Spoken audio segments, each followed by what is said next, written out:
What's up, good people? It's a crazy day to be a Seahawks fan, one of the biggest days in franchise history. I wish I had more time to make more videos, to be perfectly honest with you guys, but I'm doing what I can. I will be going live tonight with the Hawks Nest a little later than we usually do, probably like 7:30 or so. We'll go live and we'll try to unpack all this. There are so many different angles to talk about this trade from, and I've already started to attack it from the most obvious angles, like the trade compensation. But here's the thing. The trade compensation in a vacuum may be fine, but that doesn't mean what you're going to get out of that compensation is going to be worth it. Because at the end of the day, I'm talking about these picks we got, and I'm saying we basically got the equivalent of 3 first rounders and a second rounder and 2 valuable players for Russell Wilson. And I'm saying that's, to me, fine. I don't have a problem with that. What I have a problem with are the people who are going to be making the decisions on what to do with those picks and players. So let's put this through a certain lens here to kind of illustrate my concerns about what this team might do going forward. And we're going to look at it through the lens of 2 particular players, Tyler Lockett and Jamal Adams. Now, before I get into what I'm about to say, I want to stress something. There were a lot of reasons, I'm sure, why the Seahawks moved Wilson. Some of it was probably because they fell in love with a quarterback at the combine this week or last week. Some of it was probably because they don't think Wilson's the guy. That has to be the main part of it, honestly, right? They looked at Wilson and they went, okay, this is going to be his 11th year. He's about to turn 33 in November. He'll turn 33 midway through next season. His physical tools are already starting to decline, right? His ability to escape in the pocket, his ability to make people miss, his ability to improvise plays and be that magician, that stuff is starting to fade. And they looked at him, and based off the last year and a half, they probably, on some level, came to the conclusion that his football IQ is low. And I I think that that is defensible based off what we've seen with some of the plays that he makes, some of the decisions that he makes. I don't think his football IQ is even average. I think if you stacked up all the starting quarterbacks in the NFL, Russell Wilson's football IQ would probably be below the average. It would probably be somewhere in the 20s because there are just throws that he's not willing to make because he's weirdly enough too risk averse.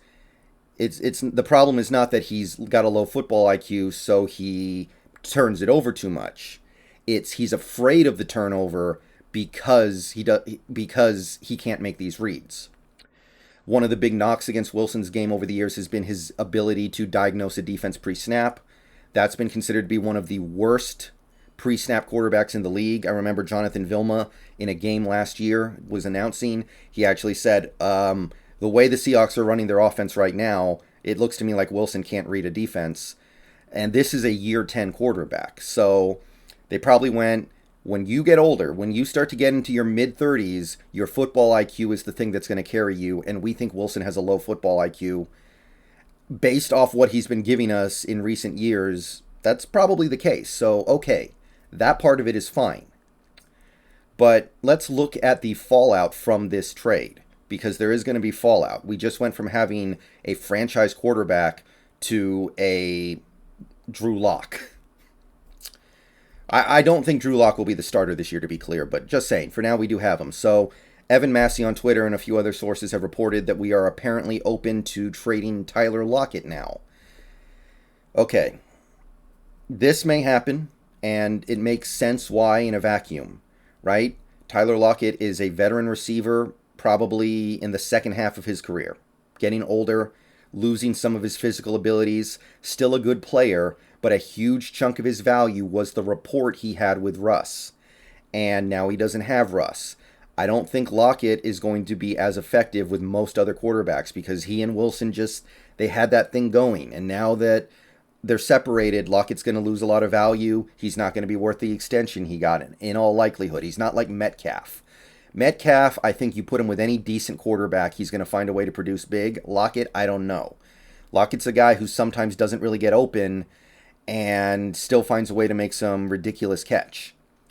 Some quarterbacks who don't have that report are going to struggle a little bit more. However, here's the thing. Here's what I'm going to get into here. You gave Tyler Lockett a fat extension last year. The only reason why you would do that was because at that time, you thought Wilson was in place for several years.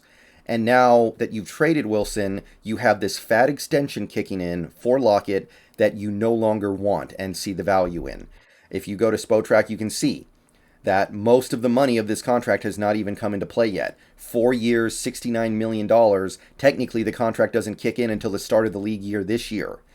And by the way, moving on from Lockett does not save you money. It costs you money. To trade him pre-June 1st costs you an extra $18.2 million almost. The only way you save money is if you trade him after June 1st, and even then, it's not significant, and 2023 is going to smack you like an anvil regardless. So this is not about money. This is just about we need to move him. And this is kind of what I'm getting into here about the guys we are now trusting to be in charge of things during this rebuild, reload, whatever the hell it's going to be. These guys who we are now trusting to use the picks and players that we have acquired in the Wilson trade are the same guys who made a committing extension to Lockett a year ago under the assumption that they would have Wilson, and then a year later decided, let's move Wilson. Oh crap, we should have planned better for this. You could have not extended Lockett. You could have traded Lockett. You could have done anything else other than this, because this is now a disaster. The Lockett trade, if we end up making it, completely wipes out the savings from the Wilson trade. And then some, by the way. It's actually not even all that close. So, trading Wilson in a vacuum, fine. But this was clearly not part of a established plan. You did not plan for this possibility when you extended Lockett. When we extended Lockett, I thought we were marrying ourselves to Wilson. I understand Wilson didn't play that well last year. You have new information, but now we are stuck with this Lockett contract. And then you have the Jamal Adams side of things. So that's the Lockett stuff.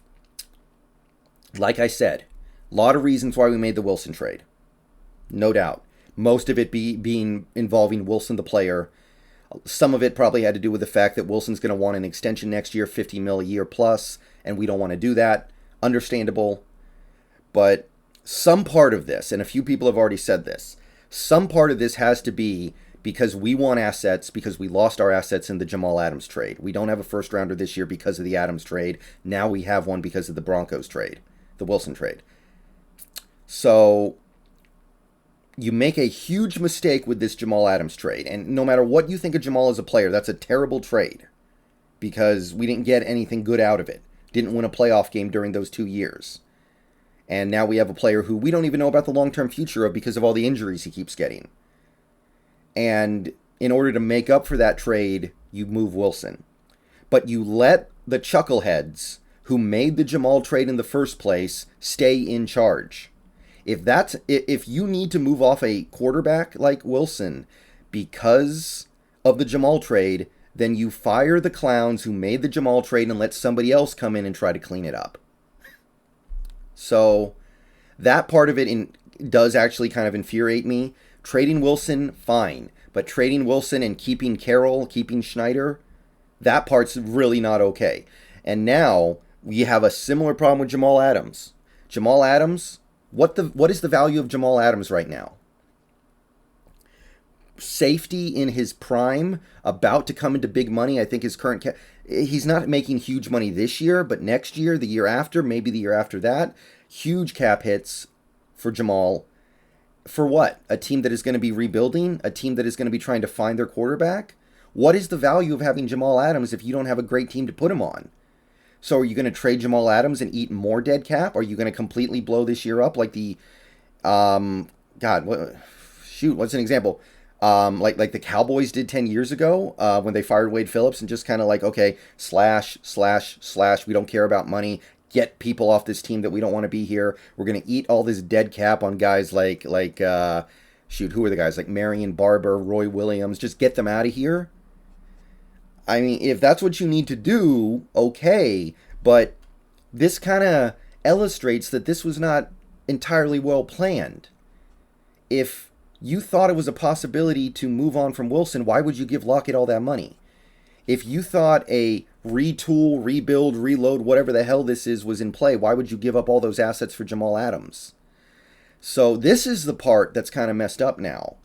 Trading Wilson, I can get behind it, but I can't really get behind it with all these other factors in play. Knowing that the same jokers who gave Lockett this fat extension and then took away his quarterback are still in charge. To know that the jokers who traded all these assets for Jamal Adams and then weren't able to win anything of real value with him and are now sitting with him on our roster, his big money yet to kick in, and we don't have a quarterback. Like, the plan is all just messed up.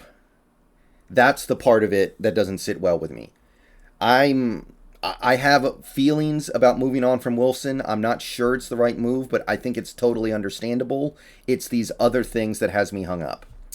All right, I'll see you guys later. Let me know what you think. I don't know what happens with Lockett and Jamal. I don't think they have a ton of value here as of right now, but we can't really move them. We're stuck.